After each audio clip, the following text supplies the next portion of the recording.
All right. So we're going to get underway here, and we're going to start off with a prayer from Janelle. She's in our prayer practitioner program, and she is a powerful person of prayer. She serves in our prayer ministry.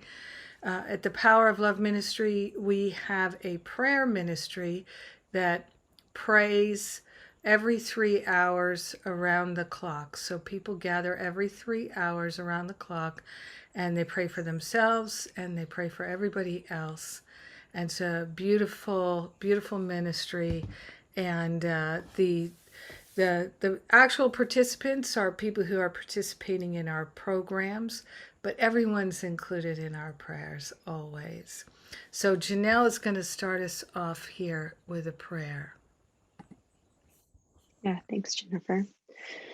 So I welcome you all to join me in placing your hand on your heart, and we'll close our eyes and take a deep breath together to settle into this moment.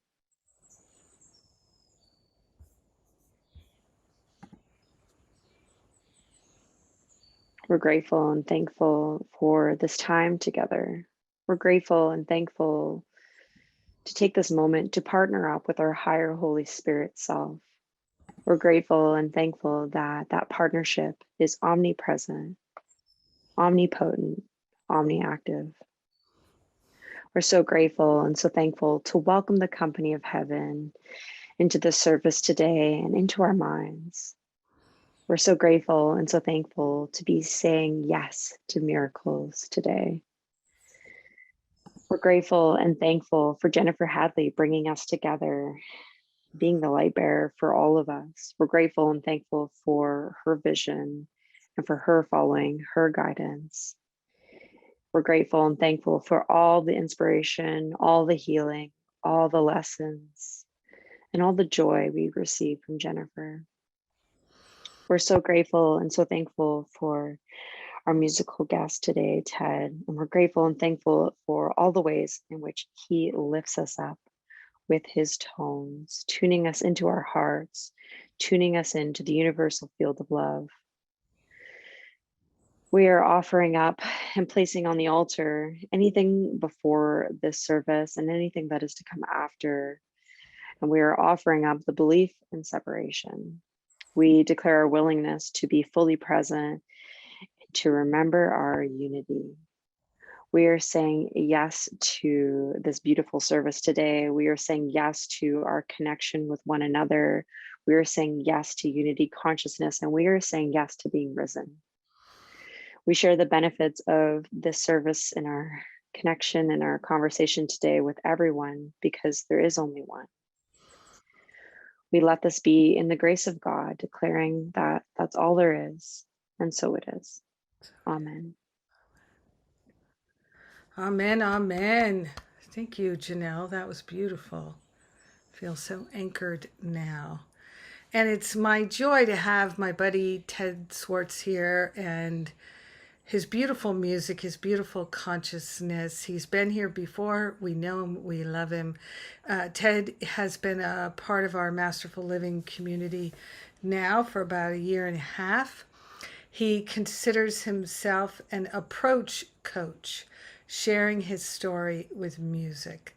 And for 25 years, he has been a Nashville Songwriter Association International Coordinator, conducting local workshops in Northern Ohio and the Southern Michigan region. He's trained in bereavement ministry and has performed for national bereavement ministry conferences. Music with a Message in A Course in Miracles topics for the students and of A Course in Miracles and fellow sojourners. He's grateful and thankful for any and all who find any measure of comfort and direction in his songs. And so glad you're here with us today, Ted. I mean, you're always here, it seems like, and today you're playing music again. So thank you for showing up and shining your gifts. It's good to be here. I love a chance just to share some of the music. I'm gonna write the music no matter if I get a chance to sing it for anyone or not, it's healing for me. And it began first back when my father died back in the 70s. And I find if I can get my thoughts complete in 3 minutes or 4 minutes, it just helps me on my journey. And so thanks for giving me the opportunity to kind of share. And if you can get anything out of it,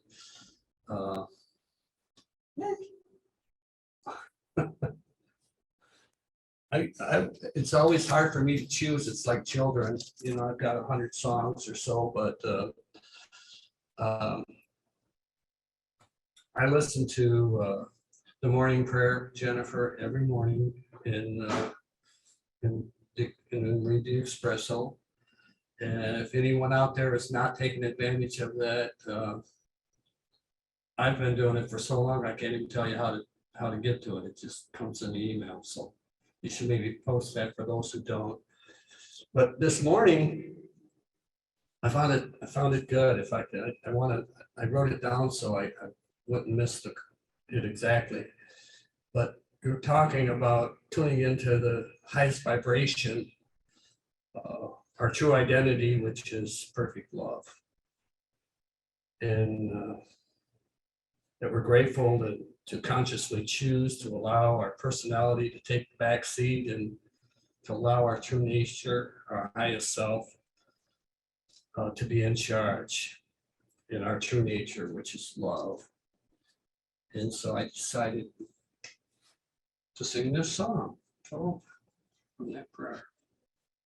I hope the sound is okay.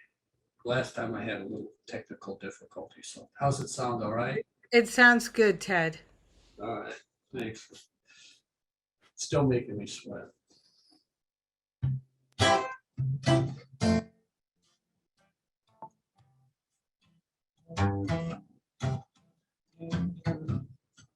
I want to live. I live to love. I like to feel the warmth of a morning sun. I like to laugh till I cry. Yeah, I want to be a kite in that morning sky. Should this be my final day, let it end in thanks and praise. For love is all that we need. For all that I am, all that I can be, all that I am is love. For all our love's gifts, all is love's grace. Yes, all is here to sing love's praise.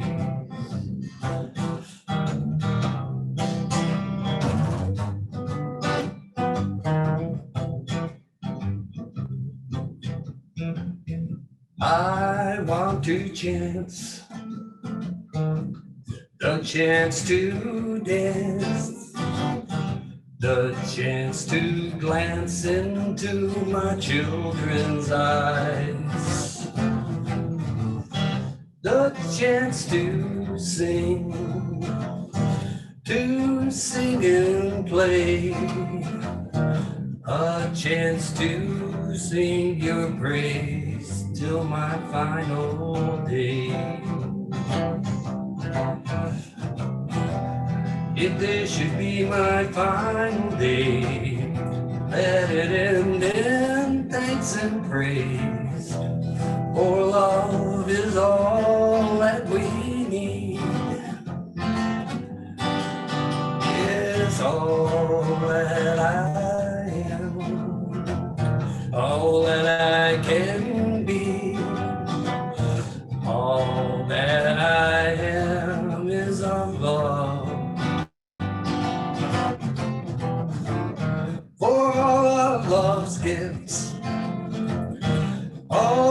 God's love's grace, yes, all is here to sing love's praise.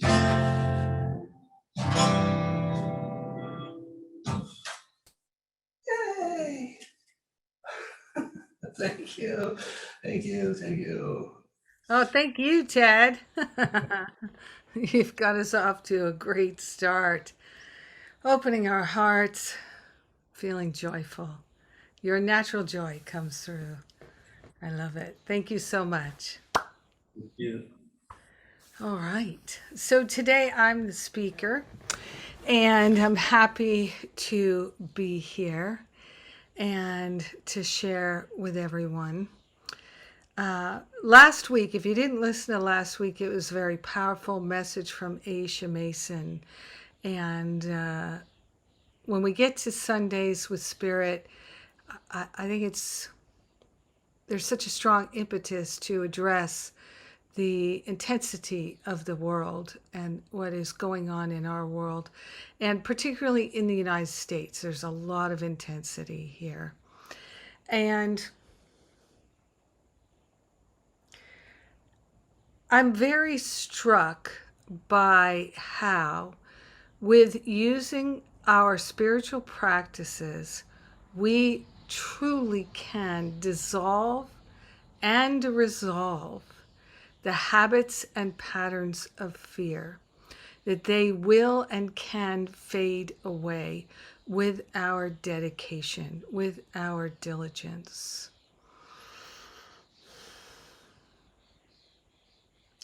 You know, one of the things that we have a tendency to do when ego identified is we have a tendency to get upset and bothered by things. And one of the reasons we get upset and bothered by things is that we feel helpless. We feel helpless to do something about them. We feel helpless to enact a change. And as A Course in Miracles would say to us, we feel like a victim of the world. One of the lessons in the Course is, I am not a victim of the world I see.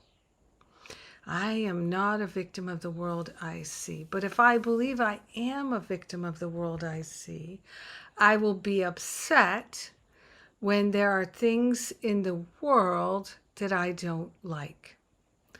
Now, obviously, there are many things in the world that I can see when I'm reading the newspaper and talking with friends and colleagues and getting alerts on my phone and text messages and breaking news alerts, as well as Facebook messages, although I really have kind of tuned Facebook out.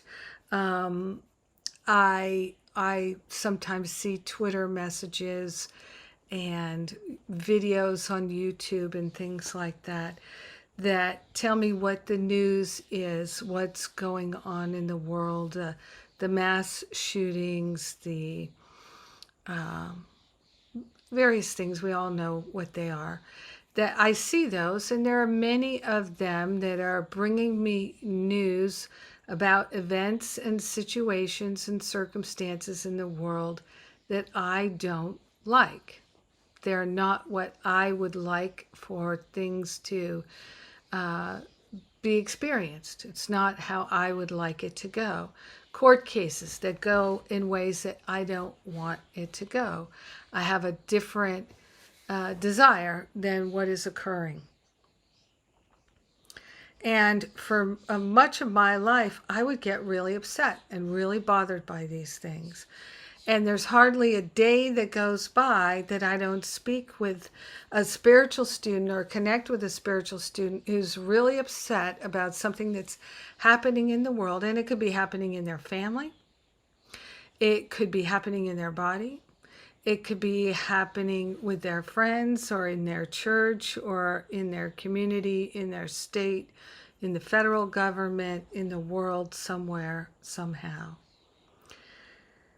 And being upset isn't wrong. Now, A Course in Miracles says pain is a wrong perspective, but it's not wrong in the sense that you're wrong, you're a bad person, you don't deserve happiness, that kind of wrongness. It's that we're thinking about it incorrectly. That's the thing to know. If we're upset, we're not thinking about it correctly. We're never upset for the reason we think. We're actually upset for some other reason. And to me, when I realized that, I became very curious. Well, why am I upset? I'd like to know. If I'm not upset for the reason I think, and if I don't know what anything is for, two of my favorite Course in Miracles, most helpful Course in Miracles lessons. I'm never upset for the reason I think. I do not know what anything is for. Lesson 25. Then I'm curious. Why am I upset? What is it for if I don't know what it's for? Can I know? Is there a way for me to know? Can I understand this? Is it worth trying to understand it? I'm curious. I think I mentioned Ted Lasso last week. I'm going to mention Ted Lasso again because I've been rewatching all the episodes with my friend Janice, who's been visiting me for the last couple weeks. And Ted Lasso has a great thing that he gives a beautiful teaching on, really beautiful teaching. And if you've seen it, you know it, about be curious, stay curious. And I am a very curious person. And still, I've learned that if I don't understand something, the fastest path for me to understanding it is to simply say to Spirit, I don't understand this. It doesn't make sense to me. I'd like to understand it. I'd like it to make sense. I'd like to know what is really going on here. And when I say to Spirit, I'm saying to my own higher Holy Spirit self, my own true nature, what is the truth here? So opening myself to viewing the experience of my life and the situations in the world from that higher place above the battleground, where I don't have to figure things out because it's obvious, it's clear, the knowing is there. We can train ourselves or retrain ourselves or remember how or recognize how to see from the upper room, to see from that higher state above the battleground. We can. And I've really learned that if I'm struggling to understand something, I am spinning my wheels.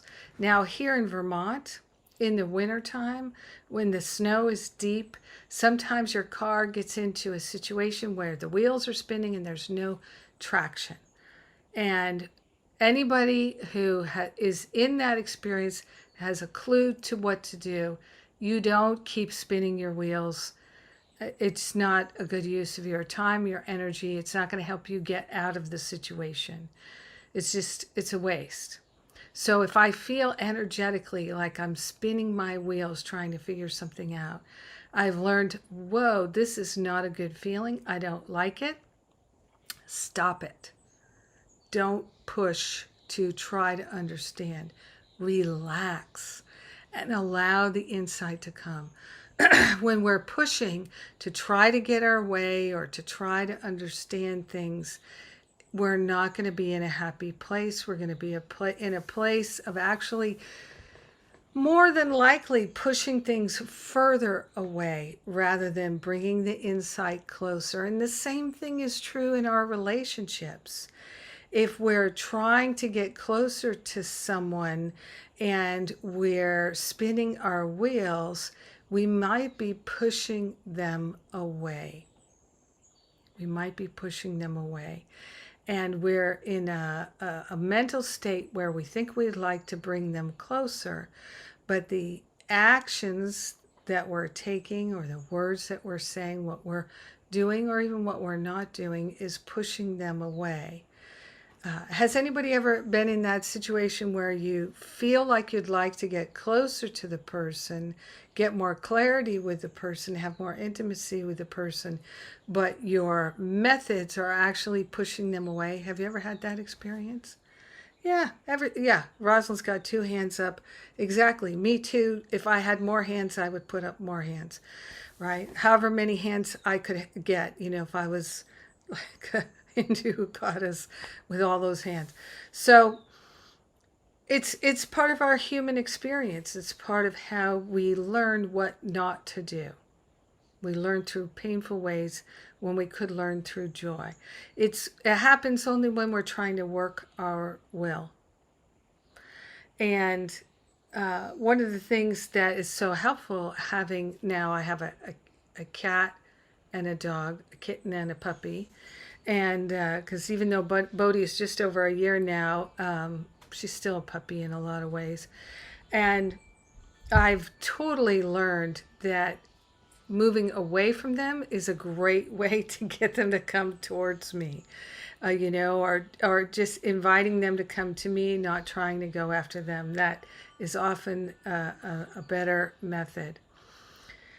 And anybody who has a dog knows if you want the dog to come towards you, run away from the dog.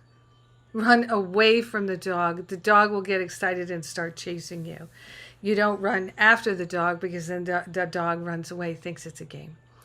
So in our relationships, we often find ourselves pushing and pushing and pushing and trying to strategize and figure things out, but we're not working with spirit. We're going from the aspect of the personality where we don't know what anything is for, and we really can't know from the personality side because all we're ever going to see is our perceptions and projections from the past. But if we move into that connection with our higher Holy Spirit self, into that place of pure presence, then we can see more clearly, feel more clearly, hear more clearly, and know more clearly what the truth is. And most importantly, we can let go of the ego's endless craving, needing, wanting, or experiencing aversions. I hate it. I can't stand it. It makes me sick. So with so much going on in the world today, many people are feeling overwhelmed by their aversions to what's going on in the world, and also a craving, a needing, a wanting of peace, of resolution, of ending the violence that we're seeing all over the place. There's a sense of how, stop the world, I want to get off. That it's such an insanity. And where it's important for us to be extremely mindful of what are we energizing? Are we holding a vision of wholeness for everyone? Are we using our spiritual superpowers of forgiveness to not judge the world, but to hold the highest and best for everyone, including the earth and all the creatures upon it, not just humanity? So one of the things I feel so strongly is I no longer can allow myself to just go and be upset about things and rant and rave about them. Now, I don't deny my feelings. I don't. I'm not interested in denying my feelings. And so they come up and I'll say something. Oh, I'm feeling this. This is bothering me. I don't like this. But I settle down pretty quickly because I know the power of the mind. And I would like to energize, visualize, conceptualize that which I'd like to see made manifest. And it works in every area of my life, that not only do I have the great advantage of no longer being upset, I have the great advantage of feeling very powerful and feeling the power of God awake and alive within me. And I have the experience of knowing that I am bringing benefit to my brothers and sisters and those who cry on the other side of the horizon, and those who are in pain and suffering, that I can actually be of service and of help to them. And that is so much more important to me than just venting steam or telling other people what I think should happen or what I think we should do. One of the things that was so beautiful that Aisha made so clear last week is that we show and reveal our values through our laws in this country and in every country where people can elect officials who make the laws in as part of their work representing their constituency. That we live in a world where that's what we're charging our representatives to do, to represent our values. And we are also living in here in the United States in an experience where, and I spoke about this last week too, where the values of the majority are not what we're seeing in our laws. The values of minority opinions are showing up as our laws because they have more of an interest in seeing their preferences made manifest than the majority does in working to see their preferences made manifest.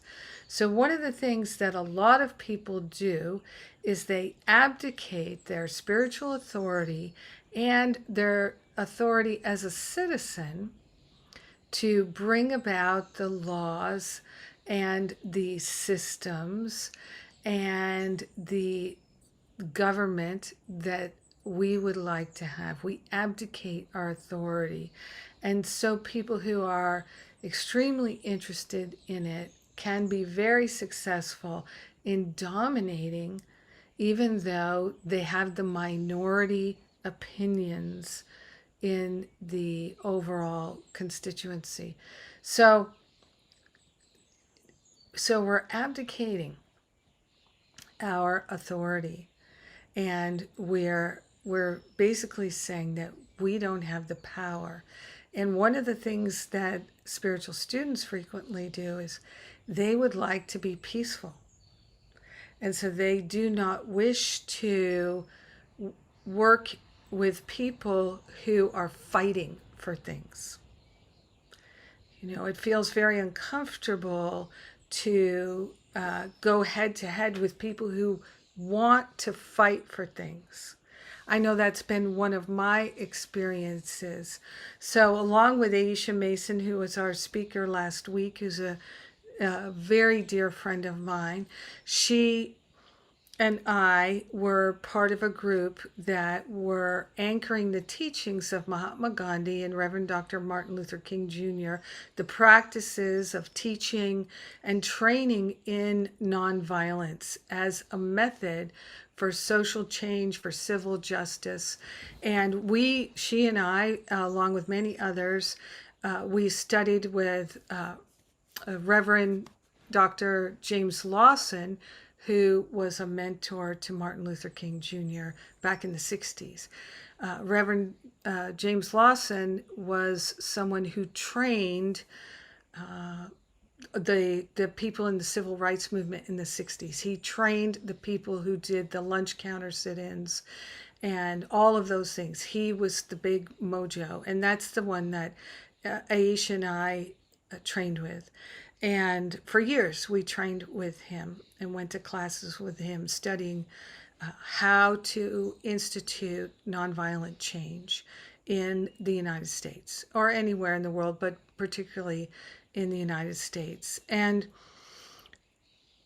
in doing that work, we learned a lot. And one of the things I learned early on, because Aisha was a founding member of the founder of the Center for the Advancement of Nonviolence in Los Angeles, and I served in that community and on the steering committee for years, working with volunteers and hundreds, thousands of people.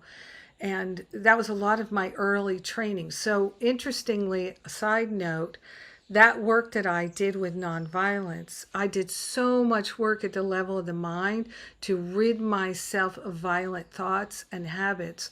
When I got to A Course in Miracles, as I was going through the lessons, I'm like, oh yeah, yep, that's what I know. That's how you got to work with it. That's how you do it. Got to work at the level of the mind. It all made perfect sense to me because of that work I had done with the teachings of Jim Lawson and Gandhi and King and Jesus in the teachings of nonviolence, and really applying them with my whole heart every day to the best of my ability. And even if I failed 99 times out of 100, if I could be successful 1 out of 100 times, that was still a victory to me. It was still a victory. I was still being vigilant over my mind, even though many times I saw the opportunity to go a more peaceful way and I didn't feel like choosing it. I mean, I really worked with my mind, and I really saw that I was very attracted to being angry, to being hostile, to being right, to dominating, to walking away, ghosting, all kinds of a huge variety of negative habits and ways of being. I saw how attracted I was to these ego patterns of separation. And I was grateful that I could see them, even if I still was not choosing to go the other way. At least I could begin to see more and more clearly what I was choosing and why I was choosing it. And that I had the ability and the power to go the other way, but it wasn't what I was interested in that moment. And so I learned to really be mindful and aware that I could choose to be a victim of the world I see, or I could relax my mind and be loving. And to be loving to myself, I had to realize it is not possible for me to be the victim of the world I see. It's only possible for me to think I am the victim of the world I see. But I can't ever actually be the victim of the world I see. And I would feel so angry thinking that I am the victim of the world I see. I would feel so frustrated. I would feel despair and wake up in the morning. I kid you not, so often I would wake up in the morning and I would think, oh, I'm still here. Oh, not this place again. How do I get out of this place? Jeepers creepers, how do I get out of this place? Of course, I don't live in that same place anymore because my mind has changed about the world. Seek not to change the world, but to change the mind about the world. And back then, when I was doing that work alongside Aisha Mason and the other folks at the Center for the Advancement of Nonviolence, and going to all kinds of demonstrations and peace rallies and things related to just all the political things that were happening with George Bush and the weapons of mass distraction and all of that. In the elections and all of it going on back in the late 90s and early 2000s. One of the things that I realized being so involved in all of that from a spiritual perspective is those of us who are involved in all of these anti-war peace movements, most of us, we're not so peaceful. We're not so peaceful. We're interested in peace because we're not so peaceful. We're interested in peace and spiritual solutions because we've realized, yes, that is the way that we are going to transform our consciousness and therefore transform the world, but we're still in lots of conflict. And we're projecting that onto the world. So here we are at peace demonstrations and we're angry. We're not modeling peace. And so people who are observing us are seeing angry peace demonstrators. So angry peace demonstrators attract angry people who would like peace. It makes sense. They don't attract people who are already peaceful. So going to all these events and things, recognizing that, oh, we're all looking for peace and would like to have peace in the world, and we need to start with ourselves. So seeing that so clearly after years of doing that work, and that's why I say sometimes I feel like I've been such a slow learner, but that's okay. It doesn't matter because time isn't real anyway. So it really doesn't matter to me anymore. If I can just get any little clearer insight, I'm just grateful. It doesn't matter how long it takes. And time is not my thing anymore. It used to be. I used to be so upset all the time that there wasn't enough time. And now, how can there not be enough time when I'm eternal, infinite? Of course, there's enough time. There's eternity. I am eternal. I have all the time I need. And I don't have to accomplish anything in a set period of time in terms of my spiritual growth and things like that. So I gave myself a big relax and I decided, you know what? Instead of focusing on peace in the world, I'm going to focus on peace in here. In here. And I really made that my big, big, big focus. And I'm so glad I did. Now, putting such a great big attention on my own inner workings, I have to say it was intense for me to realize just how much my thoughts were unloving, how deeply unloving most of my thoughts were. Patricia Cotto Robles says that when people start this work as spiritual students, they're probably 25% loving and 75% unloving. It's something like that, if I remember. I've heard her say it years and years ago. And so we think that we're doing better than we are. We convince ourselves that we're doing better than we are. Not that there's a need to compare ourselves to others. We're just comparing ourselves to yesterday. To what was my consciousness yesterday? What was my consciousness last week? Am I doing better than then? Yes, I am. Every day is better. I might not feel as happy as I did last week for some reason or another, but my consciousness is awakening more and more every day, and this I know to be so. So my objective became, can I just be loving? Can I be loving in my thoughts? Can I be loving in my actions? Can I be loving in my communications? Whether they're verbal or visual or written or whatever kind of communication they are, can I just look for the loving thoughts to express? And so putting my attention on being loving is how I discovered that love is the healer of everything in our body, in our mind, in our life, in our relationships. Just being loving. So embodying being loving. And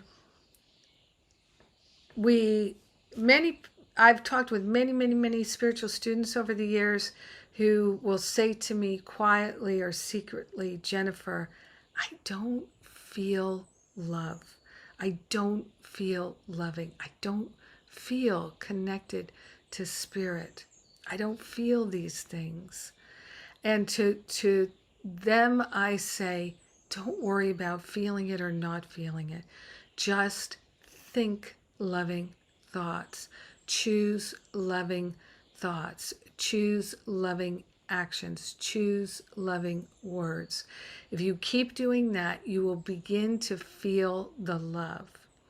And you will begin to break down the attachments to being unloving, unkind, separate, controlling, judgmental, whatever it is that's blocking the flow of love. Now, love is the healer because love is what we are. So when we choose to think loving thoughts, to express ourselves in a loving, compassionate, kind, gentle, and generous way, authentically from our hearts, then we're living in our true identity. We're moving into that place that's real. And when we consistently do that and commit to doing that, then it dissolves and resolves the blocks to love and the attachment to separation. And we don't have to figure it out. It happens in a miraculous way because our willingness becomes so strong. And as we are making this shift, going to what Patricia Cota-Robles and I call the tipping point of 51% more loving than unloving. As you move in that direction, the love is so magnetic that you will be pulled over there. And there's a beautiful section about the teachers of God in the text of A Course in Miracles about just being a teacher, where it talks about the love that is on the other side, we could say, is pulling you over, and there's no way that you can fail to cross that bridge. It talks about crossing the bridge that we're building back to our true identity, to what's real, and that the love that the ascended masters and the beings on the other side who are not ego identified is so strong for us, it will pull us across that bridge. And I have come to know with my whole heart that that is so. So for me, it became about no longer resisting being pulled across that bridge. For me, it became about giving up any idea that living a life of expansive love would be less fulfilling than a life of, let's say, fame and fortune, whatever that might look like, or something like that. For me, I was a playwright, a screenwriter, and I had a great desire to write more plays, to write more screenplays, and to make a living writing screenplays, producing movies, maybe television, to go down that road. I had a huge burning desire to do that. But then I made this decision: I'm going to follow the path of love, and wherever it takes me with my work and the way I make a living, I'm going to surrender that. I'm going to surrender that, because the thing that became most important to me was being able to focus on being loving. I did not see that coming. And many people think, well, gee, if I don't have my career goals or whatever they are, and I'm not working towards them, I can't be happy. I can't be happy. Like, let's say Ted, if he decided that his number one thing was he wanted to be a platinum recording artist, and if the whole world didn't know his music, he couldn't be happy. If he made that decision, then he might reach that goal of the whole world knowing his music, but it wouldn't bring him happiness. Because there's only one thing that brings that lasting happiness, which is true joy, and that is living a loving life. So we as spiritual students, it's time for us to have the spiritual maturity to know that there's only one thing that can satisfy us, and that is living a life of love. And so giving ourselves permission to be upset by the things in the world is giving ourselves permission to believe that we're a victim of the world. And no matter what is going on in the world, in our body, in our life, no matter what's going on, even if we're having surgery that is botched by the people who perform it, we're still not a victim of the world we see. Because that's not how God works. We are part of God, and our mind is the mind of God. So we can't actually experience in our life that which is not helpful to us in some way. So our journey is to accept that everything that we're experiencing in the world is helpful. Even the stuff we just are so upset by, it's still helpful to us. And if we won't accept that it is helpful to us, we won't discover how it's helpful to us. And we will continue to feel like a victim of the world we see. And deep down, or maybe not so deep down, we will realize that we are making ourselves miserable, and we are using our precious life stream and energy to energize victim consciousness and separation consciousness, and that is not fulfilling. It cannot ever become fulfilling. And we have the ability to live a fulfilling life no matter how difficult it is. Think of Senator John McCain in a prison camp, right? Where he's tied with his arms and he's lost feeling in his shoulders and God knows what. I don't actually know because I haven't studied John McCain's life, but he went through years and years of great difficulty. He could have left the prison camp. His captors agreed to release him. He said, I'm not going until you release all the men I'm with. You either release all of us or none of us. That was his choice. And he took everything that he learned from his experience, and it made him a better person. It made him a better man, a better father, a better grandfather, a better senator. All the things that came after that came from the lessons he learned in his difficult times. He was not a victim of the world he saw. He was the one who took what he got and made it into something precious in his heart that he could share with the world.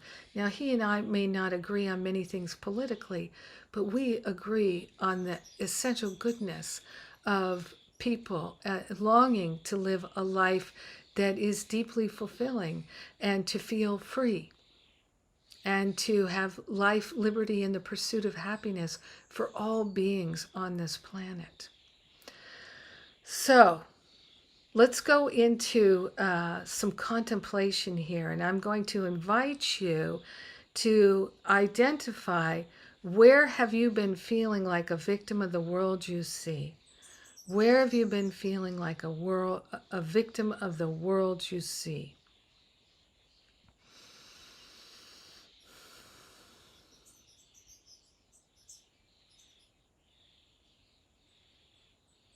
Where have you been feeling like a victim of the world you see?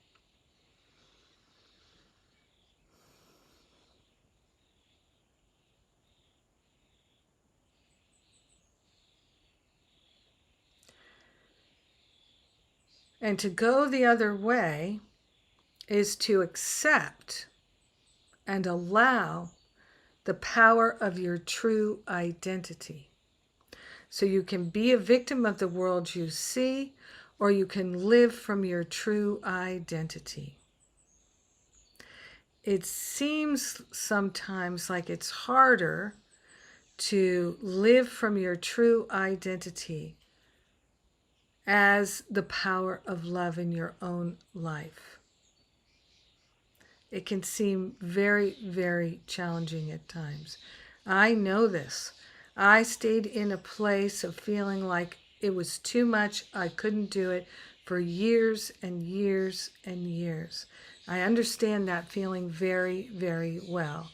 And it is like a spell.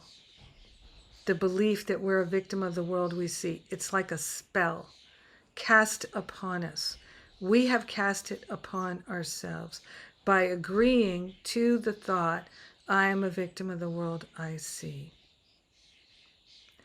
The way to break that spell is through making loving choices, and to make a deep commitment to making loving choices all day, every day. We make loving choices in how we speak to everyone. We make loving choices in reaching out to people and extending compassion and kindness and caring. We make loving choices through what we choose to eat and how we feel physically. We make loving choices by deciding to leave the room when there's turmoil and saying, I need to take a break. I'm going to go for a little walk. I'll be back in 10 minutes. So it doesn't have to be confrontational. It's just, I'm going for a walk. I'm taking a break. I need some fresh air. I'm going to take the dog out. I'm going to change my state. I'm going to reboot with spirit. We're making loving choices when we decide to see how friends are doing who are going through a difficult time. We're making loving choices when we bring food to a neighbor who's going through a difficult time. We're making loving choices when we decide to reach out to people we don't even know and tell them their life is worthwhile or meaningful. Making prayers, that's making loving choices. One of the things we do in the Power of Love ministry is we make a lot of prayers. And so people in the community reach out to each other for prayer and offer prayers to people who are going through a challenge. I'll pray for you. I'm keeping you in my prayers. That is taking loving action. Taking loving action can be drinking a glass of water, taking a shower, going to bed early, turning off the television, not watching the news.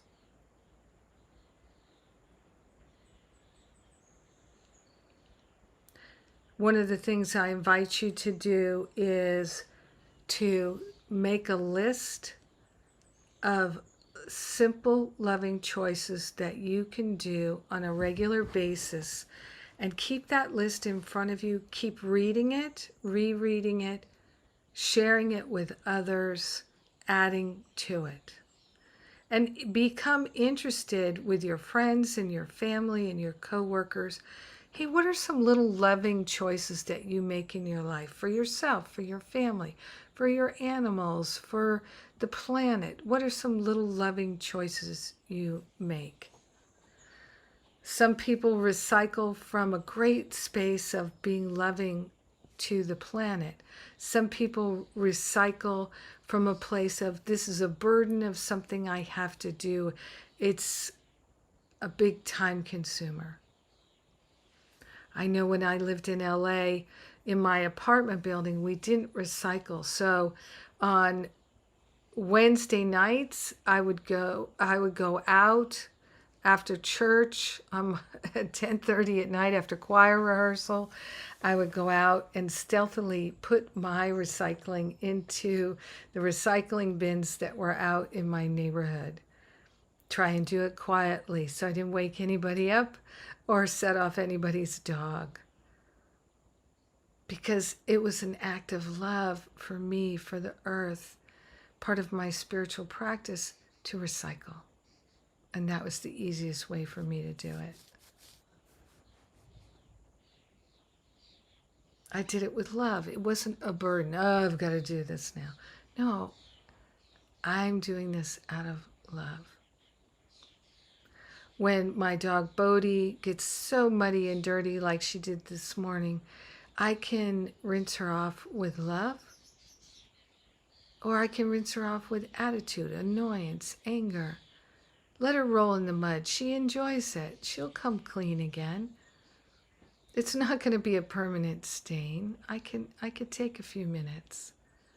I can make it easy for her to clean off. And then she's happy, I'm happy. It's a loving act. I don't have to get annoyed at all. I don't have to see it that way. That's a loving choice for me and for her. What are the loving choices that we can make? Seemingly small, they're not small. They turn the tide. They took me, those little loving choices took me from feeling this is too hard, I don't have what it takes, I cannot do this, to feeling this is happening, it's happening now. I am doing it. The I am that I am is doing it. All is well. Everything is working together for my good. There are no exceptions. I rejoice. Victory is mine. Victory is mine. Victory is mine. So as you're contemplating this, I'm going to invite Tedd here to give us another song and to share his vibration of loving choices through his music.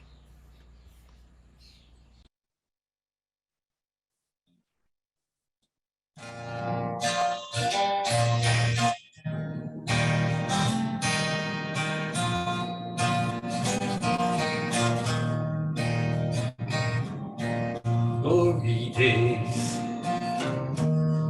we're living in glory days, not yet to come, but here today. Glory days,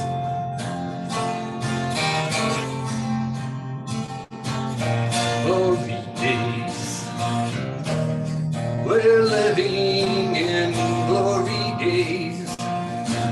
Give of yourself and you're on your way to glory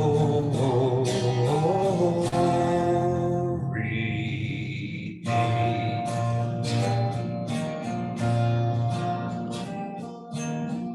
Help someone, give of yourself, stay till the job is done.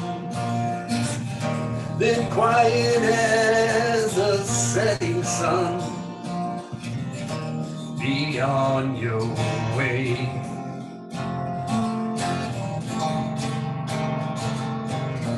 Fill the need in such a way no one else might see. With respect and dignity, let love lead the way. The reward you'll find will come from deep, deep inside. Inner peace, a grace-filled life. Glory days.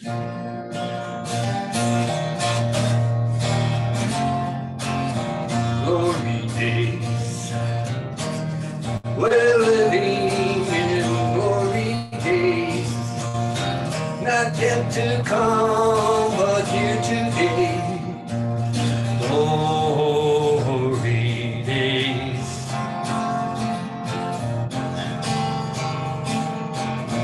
glory days, we're living in glory days. Give of yourself and you're on your way to glory days.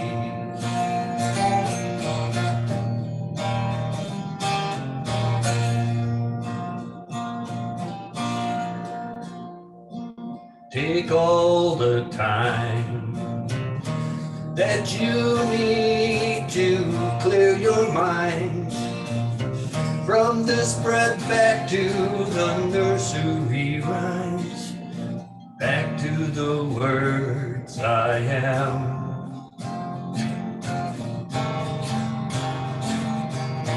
To learn to laugh, we first must learn to cry. To learn to live, we must learn to die. And wisdom. Oh, glorious wisdom. We pray. Glory days.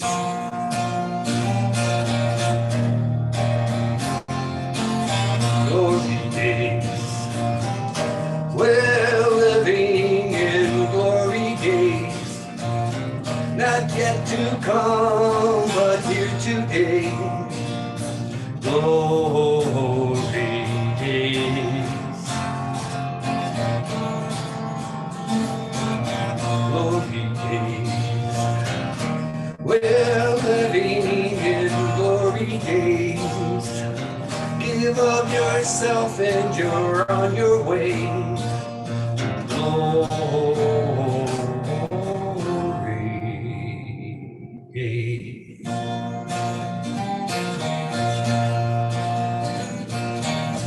Glory days.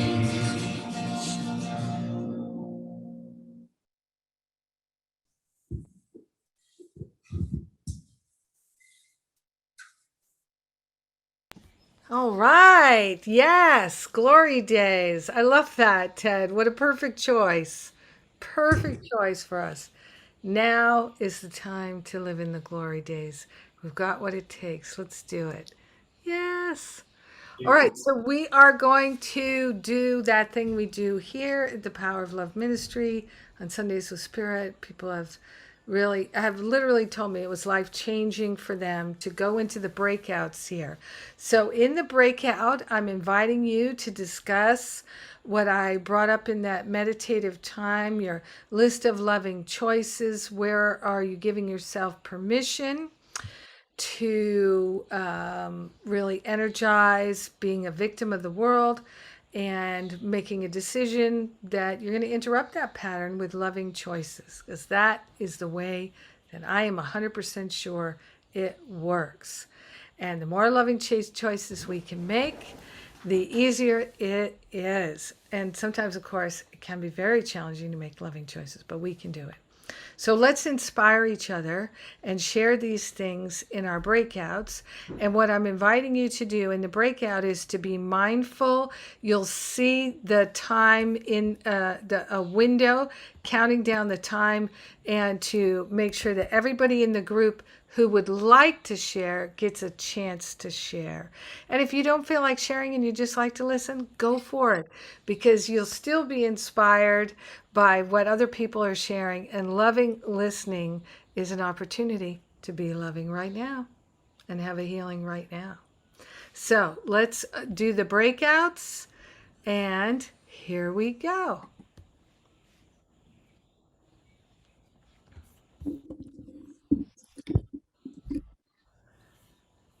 All right.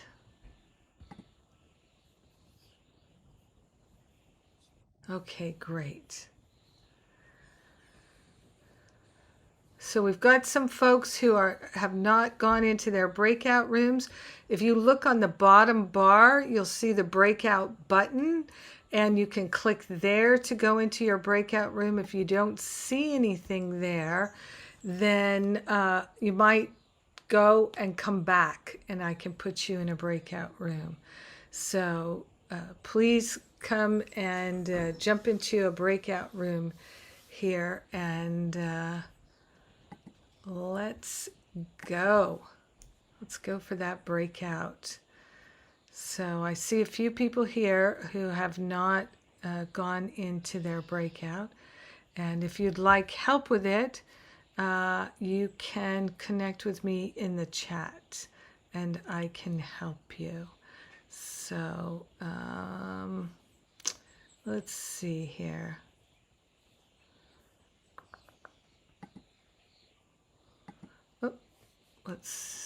I'm just going to see if I can help a few people here.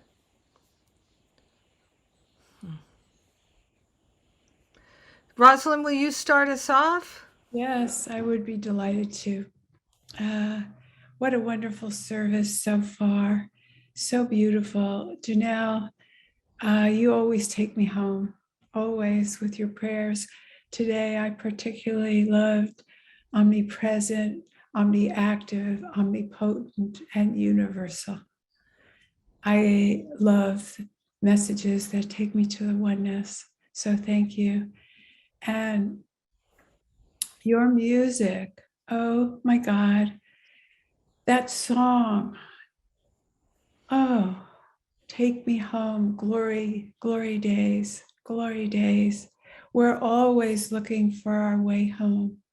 And the fact that it can be now is amazing. It's always an awakening that now is it. So thank you, Ted. So beautiful.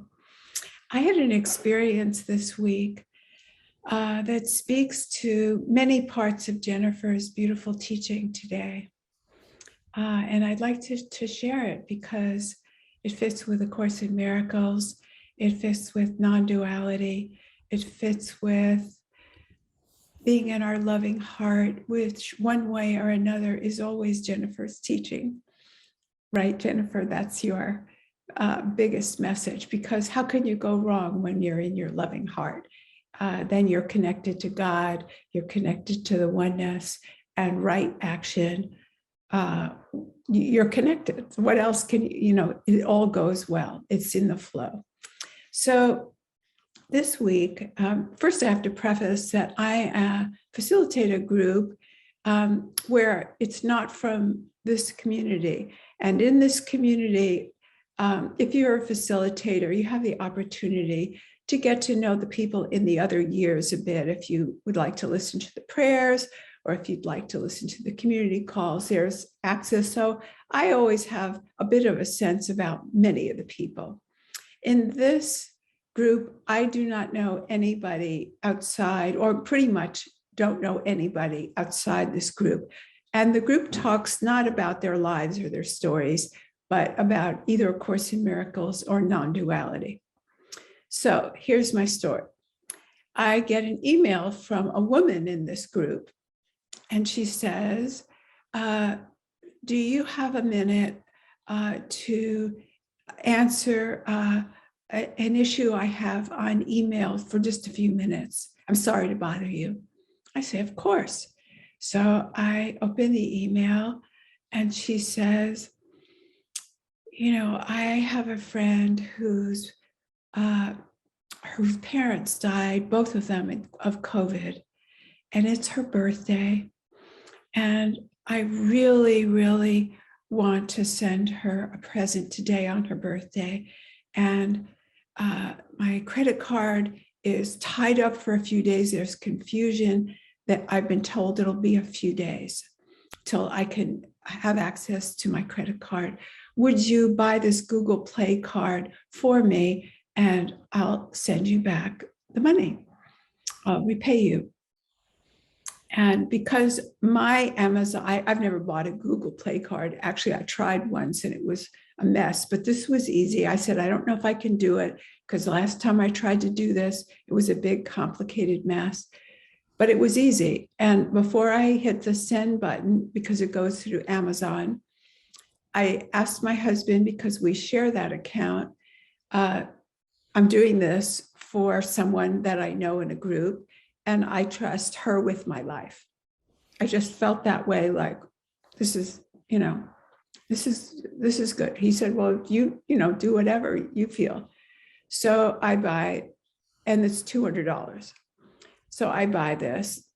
And then about 10 minutes later, I get another message from her that says, and I see on the Google thing on Amazon that the person's supposed to get it in 5 minutes. So 10 minutes later, I get another message that says, it didn't come. And so then I deal with Amazon and I tell them, yes, it is me. They're checking on this. Yes, it is me. And I said, this girl, her parents died. I give them the whole COVID story. And they put it through. And then my friend, my person that I know, writes back and says, they got it. Thank you very much. She's overcome. But I promised that I would help her get this thing off the ground, and it turns out it's not enough money. So would you send another $200? So you're probably already getting the idea of what's going on, but I'll shorten the rest of it. So I send another $200. Then I get a third message after a while that says, I hope you don't get mad, but could you go to a drugstore or a certain place and buy a $400? And by this time I say, this is supposedly for herself. And I say, well, you know what? If you send me now the $800, then I'll consider going out to the drugstore to do this whole thing that you would like. And so you're already getting the idea that I was taken, you could say. I'm not using the SCAM word any longer. But here's the interesting part for me, that it took almost a week for me to figure out, because when I talked to this person, they, in their personality, didn't have the ability to say, you were scammed. They just said, I didn't ask for your money for me. And I said, well, you asked for it for your friend. That's, it went on like this. Also, the person was so upset about it that they disappeared for a couple of days, which then made me write.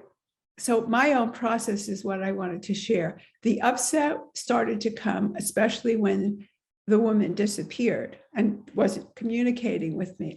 It took me 5 or 6 days to figure out that they weren't the ones to ask me for this. But when I was upset, when they disappeared and when they said I didn't ask for it for them, that money, I did my usual practice. I've been at this so long that I wouldn't blast anybody, but I got centered. And here's my first learning before I even figured out I was tricked. It was sometimes Spirit asks us to take an action through our feelings, through upset, not upset where you want to be violent, but you're not at peace. I was not at peace. And I thought, what is the loving thing to do here? Here's where it connects to Jennifer's talk today. What is the loving choice here? At first, I thought the loving choice must be not to before I realized it was a trick, let it go. Of course, I'm going to be paid. I don't need to harass this person. But even though I was no longer upset, the feelings were still there. So I did go back to the person and I said, I'm making up stories about you. I don't want to have these stories. Are you in some kind of trouble where you really meant give me this money? Because I still think it's between this person and me. Anyway, they were not capable in their personality of saying, what are you thinking? You've been scammed or something's going. They just went on kind of not being clear, and I didn't pick it up. But what was so interesting was once I realized that I was tricked, all the upset was gone. All the upset was gone. I hold this person not accountable for anything, not the 5 days that I couldn't figure out, that they couldn't say what happened. It happened. I shared it in the community call yesterday, and I got some beautiful feedback about how trusting I was, and that's a great thing. This person asked, I gave the money. It's a lot of money. I don't know this person, but I would next time probably talk to the person by phone, but they live in another country and they're not on WhatsApp. But it was exactly the way it was supposed to be. And when I was so calm, Oh, and then this is somebody said, Jennifer once told me, somebody said in the community call, that comes back to you another way. And this morning, my husband said, I'm so proud of myself. I was gonna have to pay $1,300 for a rental car on our trip. And I looked around, and somewhere else it was $2,600. It's a ridiculous amount of money for a rental car. We pay $500 in Philadelphia. And guess what? I got it for $500 instead of $1,300. So I said, well, that pays for the $400 that we're out. But the beauty is trusting even when it doesn't work out, when it looks like it didn't work out. And I'm as close or closer to the person who asked for the money than I was. It did not disrupt our relationship, even though it was a little wonky during the week.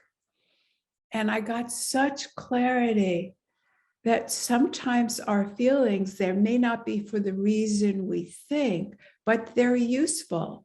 They are God saying, look, you're calm, you're centered, and you still have these messages from me. Do something, speak to the person, say, I'm making up stories about you, or whatever it is you have to say. So I took a lot of time here, but I hope this is useful for somebody else, because the loving choice was to get centered, but to speak of my upset. What she said, what do you want? I said, I would like to hear a plan for how you intend to pay me back. But that was the tone of our conversation. I never got violent, even in my own thoughts. And the most beautiful part is previously, I would have been down on myself for not knowing it was a trick. In New York, where I was raised, we're taught at 4 years old to hold your purse like this because somebody might grab it. Little girls are taught, you can't trust anyone, be careful. So I have the skills, but I'm glad I let them go, the distrust skills. So I'm kind of feeling good that even if we hadn't gotten the money back this morning, I would still feel good. I don't know why, but I do. Thanks for listening. You feel good because you made loving choices. You loved yourself, you loved the other people, and no doubt you're holding the people who tricked you in prayer and blessing their lives, and all of that is victory over separation thinking and feeling like a victim. And I just have to point out here, Rosalind, you got double your money. It's right? true. You got $800 savings on the rental car, and so you got double. And it's true. Yeah. And I was able to remember, I've never done it as a kind of thing like this on anyone to get money, but I've been strange about money in my younger years. I was not clean with money. I could make you a list if I was willing to do my inventory. So they did something more outrageous than I've done, but hello, I understand. Yes, I get it. Well, the folks are coming back from the breakout in just a moment. So they literally will be back here in seconds. And I love your example, Rosalind. It's helpful to just know how to navigate these things, because a lot of times if you've had no experience of that, nobody's ever told you alternatives to being upset. You don't know that there are alternatives to being upset, to being angry, to feeling flummoxed, because one of the things that people get so angry about is when they feel like they should have been smarter, they should have been this, they should have been that, and they beat up on themselves. Well, let's see how people did in the breakout. How was the breakout? Did you have some healing, some good insights? Awesome. So I personally would like to learn from you and hear you could put it into the chat. What are some ways that you have felt like a victim of the world that you are going to say no more? And what are some little loving choices that you haven't been doing that you can add to the loving choices you're already making? How can we share the wisdom here? I appreciate if you would share in the chat. And now that we're back from the breakout, we are going to make a couple of brief announcements. We are going to hear another song from Ted, and then we're going to close with another prayer from Janelle. So while you're putting things in the chat, I'm just going to make some announcements here. First of all, thank you for showing up and being part of this community and sharing Sundays with Spirit with us. We have such a strong intention for everybody to have a healing and to open our hearts to be more loving. And in that same intention of healing and transformation, I am sharing with everyone here that we're able to put on these services on Sundays with Spirit because of the donations of folks in the community who are willing to contribute so that we can pay our staff to do the work required, the web pages, the emails, the artwork, the updates, and also to offer a tithe to the musicians and to the speakers. So thank you for your contributions and donations at jenniferhadley.com or livingacourseofmiracles.com. You can go to the donate page and make a tax-deductible contribution to the ministry. You can also sign up for the A Course in Miracles text messages, inspiring text messages, and you can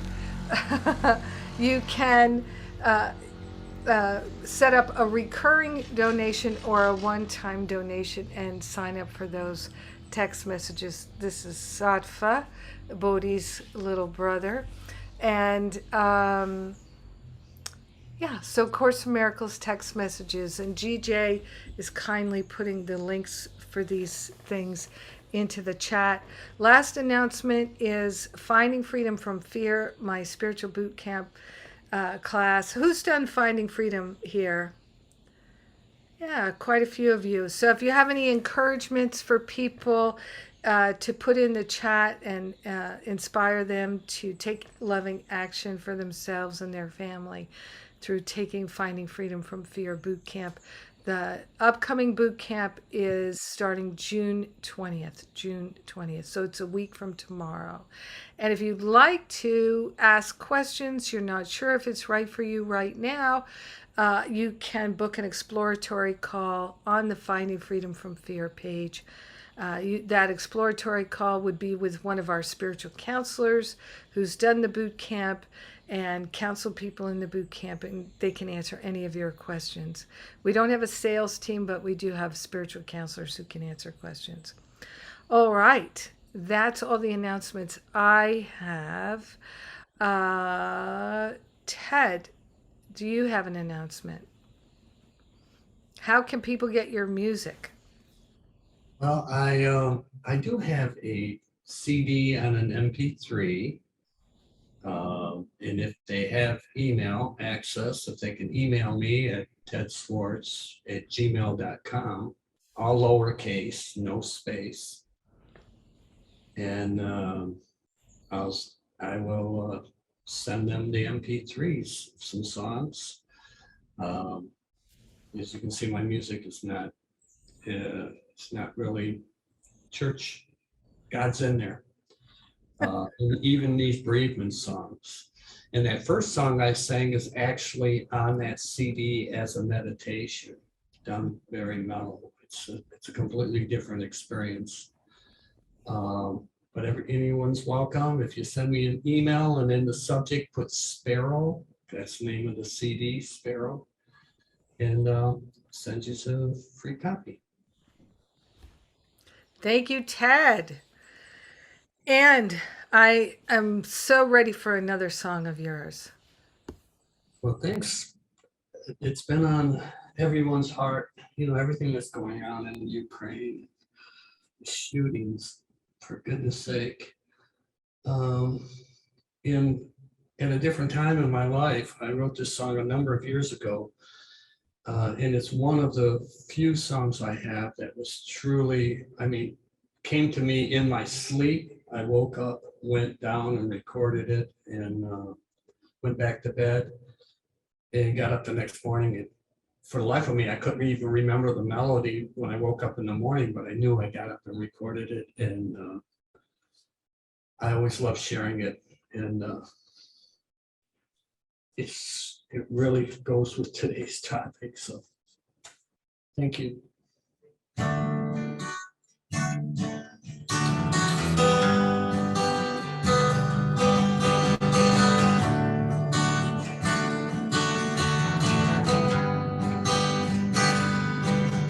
It's a shame, it's a pity, bloodshed in the poor city by an angry young man.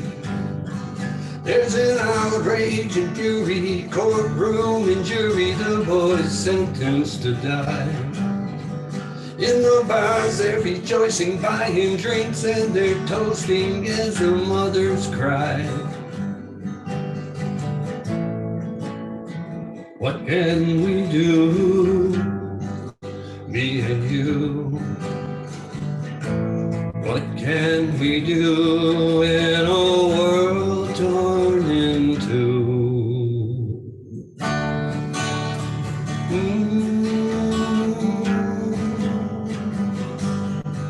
Cross town in a post office, another deadly carcass takes an unborn life. Window crashes in the room, the blast is their doom, and more mothers cry. Hey, ships on the horizon, guided by wise men, protecting our lives. The call is no surprise, let the rockets fly, and more mothers cry. What can we do, me and you? What can we do in a world torn in two?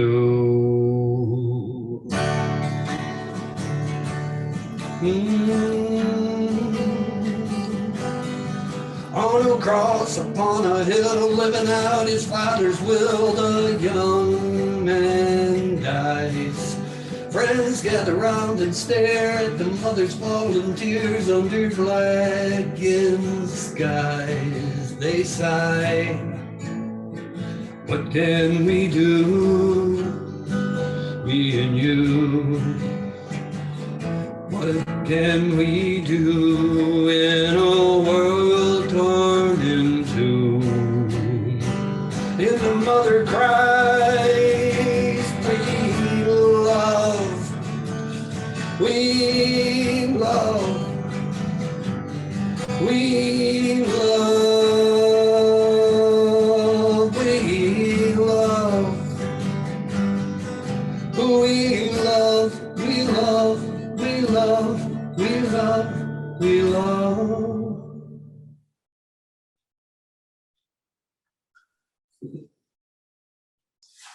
Thank you. What can we do? We love, we love, we love. Yes. Thanks, Jennifer. Thank you, Ted. Thank you, Ted. Thank you, Ted. You're blessing us so much. Thank you. Thank you, Rosalind, for showing up. Thank you, GJ. Thank you, everybody who showed up today. And Janelle, will you take us home with a prayer? Yeah, for sure. So we place our hands on our hearts, so grateful and so thankful to be risen. We're grateful and thankful for the miracle received. We're grateful and thankful to remember to choose love. We're grateful and thankful for Jennifer reminding us all the ways in which we are already loving. So grateful and so thankful for Tedd's beautiful, brilliant, loving, fun music. We're grateful and thankful to be lifted up today and to know that we are sharing the benefits of this service today with everyone. So grateful and so thankful for that feeling of unity, that feeling of this love just spreading out everywhere. Uh, so grateful and so thankful to remember that we are love. We let this be in the grace of God, and so it is. Amen. Yes. Amen, amen, amen. Thank you, Janelle. Thank you, everyone. Mwah. God bless you.